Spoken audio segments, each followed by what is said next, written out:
What is up, y'all? I hope you're doing well. You're probably seeing this on Tuesday. This is our anchor message for the week. I'm filming it late on Monday after work. So, yeah, our anchor message basically goes into our spiritual assignments for the week. On Sunday, we do the energy oracle forecast, and that gives us an idea of like the energetic weather and the spiritual weather that we'll be living through the week. And so Monday goes more specific into what the assignments will be for us in Soul School. And so we read from the Wild Unknown archetypes and then clarify that with some tarot cards. So first we got Kairos. And I have like a soot from my candles and then ink from our stamp pad at work, like everywhere. I'm like smudged, like, I don't know, I feel like a chimney sweep right now. So in case you're wondering why I'm so smudgy, I've tried washing my hands. It won't come off. Okay, Kairos, the Hunter, and the River. And underneath Kairos, we've got Page of Cups. Under the Hunter, we have Eight of Pentacles. And underneath the River, we had Ace of Swords. So, what is going on? Kairos is a card about divine timing. It's not about linear time and how long things take. With Kairos, there is no time and space. It's like the miracle zone where no time is needed. Something can happen instantaneously.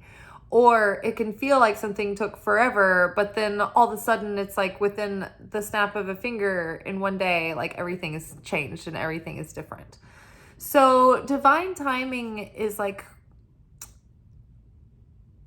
it's kismet, it's lucky. It requires other people's free will and things to be in sync. And so I feel like there's a little bit of divine intervention that sort of starts working behind the scenes to align these destiny points in our life, which we are coming up to the next eclipse season. We're coming up to this, the solar eclipse in Libra, new moon. And so this is going to be about releasing all the old like relationship patterns and the old relationship dynamics that are no longer serving us for our highest good and are no longer providing us with the relationships that we are like up leveling into, like our consciousness as individuals is up leveling. And so our relationships, it's like we feel that we want those to deepen as well and go to another level, you know, whether that be, you know, friendships or, you know, family relationships or romantic relationships or our, you know, just general comings and goings in the community or our coworkers, teammates. It's like we want these relationships to up level with us. And so there is, you know, everyone else is involved in these moments too. And so, yeah, there is this divine timing at play. And it reminds me of Oprah when she talks about luck. When she talks about luck, she's like, luck to me is when timing meets preparedness and you intersect with an opportunity and all of a sudden you're actually prepared for it. And so the Page of Cups, I feel like there's a lot of layers going on right here. Like, I feel like intuitively, like the Page of Cups is an intuitive character.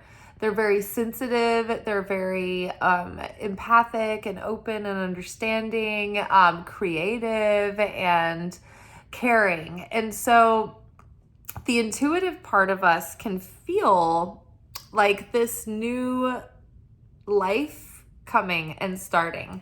And so eclipse season is shedding away old dynamics and old, patterns, and we're showing up in relationships differently. We might be shedding like old careers or the way that we show up at work or our perceptions about these things. But eclipse season is about big, major change. And so this particular eclipse season is a big destiny point because it's kind of ushering us in through this portal into the big timeline jump that we've been talking about.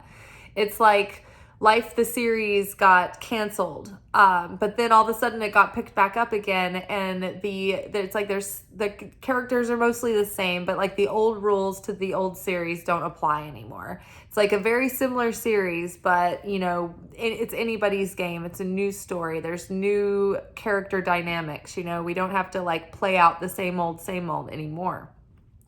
So new opportunities are going to be coming in. New, even maybe new chance meetings or relationships could be coming in.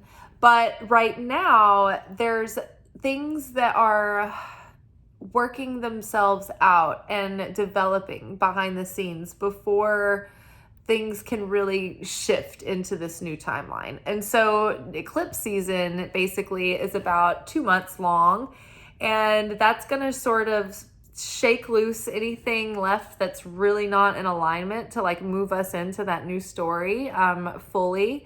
And it's going to bring into our awareness the patterns that we're about to take with us into this new start, right? And so fortunately, we'll have a chance to be able to see those very clearly. And we've already been looking at them for the last, for the last year, but really honing in the last several weeks, so that we can identify those. And the more that we identify and we're aware of these patterns, the less that they have control over us. Because when we see them and we feel ourselves start to go in that default reflex, we're like, oh, wait, I'm not a robot. I'm not like this animal, like in my base instincts. I can actually choose, I can choose differently from this, right? So it's like patience. Beautiful things have the potential to be coming in, but we just can't rush them right now. Divine timing is at play. And so while there's going to suddenly be like a stir of activity to get things moving and changing, the opportunities are going to, it's like we're going to see these little moments of like little sparks of light, little moments of like winks, angel winks and magic and small manifestations coming through to give us hope and to show us that we're going in the right direction. But I think over the next couple of months, as we come to the end of the year and begin like next year, I feel like things are really going to start shifting and start to materialize and crystallize. But in the meantime, we just need to be patient because so the Page of Cups here, it's like there's this intuitive sense that like things are coming. And opportunities we can feel them circling us, and we can feel this like creative potential and pressure like pushing through the other side of the veil. And there's like almost like the sense of butterflies, in your stomach, but like all around. And so it's like, I feel something coming. I feel it. I feel the excitement building. But we're just in this period of like waiting it out, and this shouldn't be rushed. This can be a sudden surge of success in a dream that you've been working on for a long time, like a long-term goal. Or it could be like a meeting of a new friend or a romantic possibility that like, see, these two are having like a real like authentic connection. She's listening very deeply to the little fish. She's very interesting. He's enamored by her, and they're connecting really deeply. And so there could be, things like this that are going to happen maybe in a kismet way when you least expect it. So like this can't be rushed. Maybe there is healing going on both sides, because collectively in the zeitgeist, we're all realizing patterns right now and getting the chance to sort of elevate through those so that we don't take them into the next thing. And it's a great opportunity if we can be aware of it and make use of that moment. And so that's why it's not good to just sort of jump in or rush into anything right now. We are doing what's called building the vessel. Building the vessel is basically whether or not you want to start a company or have a relationship or have a certain sort of like physique that you're working towards, an athleticism or something. It's like if you want these things, you have to put effort in and you have to be devoted and disciplined and invest your time and energy into them. And not only to build them and create them, you have to also continue to maintain a desire to keep putting effort in. And so part of building the vessel is doing the steps and doing the work that teaches you how to function in that realm, right? If you are the one that starts the company, then you have to do the entrepreneurial work of learning how everything in the business, in and out, how it's done, because you're probably doing it all in the beginning. Whereas if you turn your company over to another person, they don't know what's going on and they don't have the passion for it that you did, or the emotional attachment that you have because you put in all the effort, right? Same thing if you put so much effort into, say, like a weight loss transformation, right? It gives you a certain discipline to say no to overindulgences, right? Because you're like, oh, the instant gratification is not going to be it's not going to be better than the long-term fulfillment of like my health and wellness, right? So, or like if you rush into a relationship, many times those are the ones that don't work out because the people don't necessarily take one another super seriously, or there wasn't like a deep enough bond built in the beginning and everything was rushed, and so there wasn't enough appreciation, right? So that's building the vessel. Or even sometimes like the commitment can happen early, but then it's like the effort that goes into maintaining like the quality of the relationship wanes because everybody's, oh, that was easy, we got in this fast, we're good, we're settled in, we can all let it all go now, right? So that's because they didn't build the vessel. When you give the company to the young, heir, and they don't have any idea what's going on and they don't really care and they don't have the maturity, they don't have the vessel to maintain the company, right? They don't appreciate it. People win the lottery, right? They don't earn that money. So then a lot of times they don't know how to manage the money. They don't know how to save or grow the money. And then they lose it, right? Or it sabotages them in some way because they didn't build the vessel. So right now, timing is at play. So the best thing that we can do, like divine timing is at play, and there's nothing we can do to force the narrative along. So the best thing we can do right now is just build the vessel, right? Through self-love, through working on focusing on our goals and our dreams. And so, yeah, we might not be able to force the opportunity right now or force a chance meeting of a new romantic suitor, right? But we can do the work that will, allow us give us the skills to have a good relationship when it comes. Or like work on the ins and outs of mastering the skill that gives you a good product or service that is going to build your dream, right? Or do the work of building the dream. If you're writing a book, you have to write the book. If you are making like a physical creation like that, it's like it takes some doing. And so all the angst that you're feeling and impatience and excitement of, I feel like new things are coming in my life because new cycles of love and money are starting for us.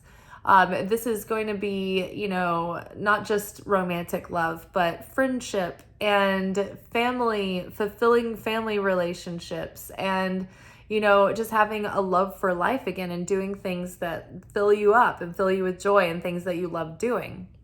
So the cycles of this are starting again and new cycles of abundance. But in the meantime, we have to use that anticipation and that angst and channel it away from impatience and frustration because that can lead to, bitterness and tiredness and anger, right? And those are really low vibration, and they can spill over into envy and jealousy and comparison and all that. And so that can really stall your momentum and block your manifestations from happening. So instead, channel that angst and the impatience into determination and focus and intent. The hunter, think about the hunter is almost like a combination of an athlete and a warrior. The hunter has that killer instinct, but they use it intentionally for the purpose of making their bread or winning a very specific prize. They're not haphazard. They're very intentional. Hunters are. And they're very they're athletes, but they're subtle about it. They're quiet. They place themselves strategically and they wait it out until the prime moment, and then they use their mastered skill to make that kill in the most clean and precise and humane way that they can. So hunters are very skilled, very strong, very intentional, and they know how to manage their energy, because sometimes you have to wait for a long period of time, and so that can make you get really tired. And that's like those times where it's like waiting periods, right? Where we're waiting for, action in our lives, some sign of hope. And when we're in those waiting periods, we can get tired and lose focus, lose our vigor, lose our passion, lose our intensity, and we can stagnate and sort of go still or become bored, right? So we have to keep our energy up. We need to know how to manage it. And we need to know how to sustain that for a long time, because it may take a while. The hunt may take a while. It may not be for sport, right? What if it's necessity? And so it's about, maintaining that energy in a sustainable way and using all of that skill and that passion and that drive and that determination and that perseverance. And, hunkering down is the happy, enthusiastic student. 8 of Pentacles is like the student card. It's the card of the apprentice. It's long-term goals, long-term projects that you put like devoted, dedicated work into, where you chip away at something consistently over time and you master a skill and you become better and better at it. Well, this is like building the vessel. It's like if you're going to be if you want a long-term relationship, right? It's like you better learn how the skills of having healthy relationships. There's all kinds of you could get a master's degree in relationships these days just from reading like the top recommended books. So learning how to have a relationship. Then it's about the long-term project of having the relationship. So it's a constant effort. It's a constant learning process. And so it's just about being a student of life and realizing that there's no real finish line. It's just something that we're always working at. When you think about mastering your skill, if you have a trade or something like that, or an art, it's like you don't think that you're going to get to a certain finish line and you're like, okay, well, I reached the top now. That's it. It's like you're always wanting to refine your brush stroke or, your stitching or whatever it is that you're doing. It's like you want to hone in and make it better and better and better. Well, the best relationships come from people who know that they have to make an effort to make it better and better and to maintain and to keep it, right? Same for if you're starting a business. Same for if you're a content creator, like a YouTuber or something like that. It's like you have to constantly keep this going every day, or batch things, but it's like it requires a daily commitment. So just embracing that the consciousness of the student, and to continue to put your heart and soul into your desires and into your dreams and goals. The river with the Ace of Swords. So the river talks about moving emotion, the flow of emotion, and it, you know, gives the image of standing in the water and letting the water rush through you, and almost letting that water, imagining that it is rushing through you and just cleansing you from the outside in and inside out. The river talks about processing emotion and forgiveness and purification and cleaning the slate, right? So we're letting go of the past and we're ready to move forward, right? On a fresh start, clean slate, new life. So there could be some emotional purging this week. Again, in preparation, this is the high holy holidays, have been shaking it all loose. We've been releasing so much baggage, looking at so much of our unconscious patterns, looking at, you know, the ways of thinking and feeling that we want to change, there are behaviors that we want to change. And we've been trying to let that go. We've been trying to forgive the self and forgive others and be forgiven in the process and let go. And that means we have to let go of feeling guilt and shame about the things that we've asked for forgiveness for. Like, let that go. Stop letting things hang over you that are, you know, weighing on you, that are in the past now, that you have made amends for, that you've apologized for, that you've forgiven yourself for, you've forgiven others for. Now it's time to let that wash away and move forward. So there may be triggering emotions that come up this week. In order to shake up those buried emotions, that grief or anger, frustration that needs to come out so that we're light. Think of like a hot air balloon, right? It's like these sandbags that we're carrying around with us. We need to offload them so we can have like the lightness again, so we can elevate. So allow the emotions to purge through this week. Pay attention to what they are and what they're telling you and where they're coming from and what they mean. And then allow them to flow through, really face them, feel them, face them truly, but then release them. We're not continuing to hang on. We're not continuing to stay stuck in the narrative and the cycle. It's like, this is a catharsis. It's a purging. We're ready to heal now. It's like we've been doing the work of digging through and doing the sifting. And so now, you know, things aren't just coming back around to go through them again and again and again and again. It's like just releasing now and allowing that to bring so much clarity and insight and understanding.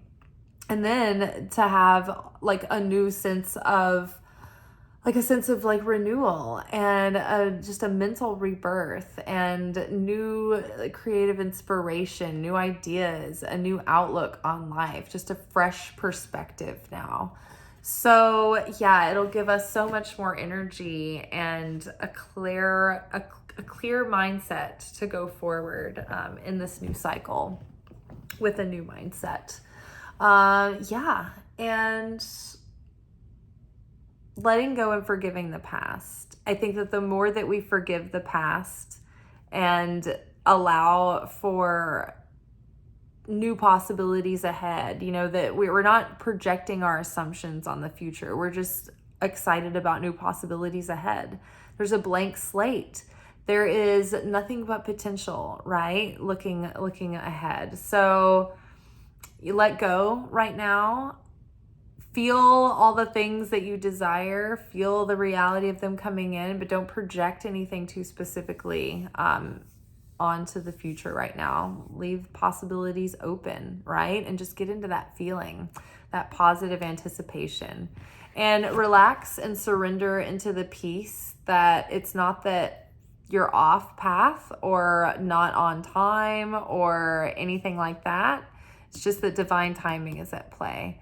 And other people are involved in the great theater of life, and there are other factors and pieces being moved behind the scenes to get the next set ready, right, for the next scene to play out. All right, y'all. Well, I will see y'all tomorrow for our manifestation oracle reading. Until then, ciao.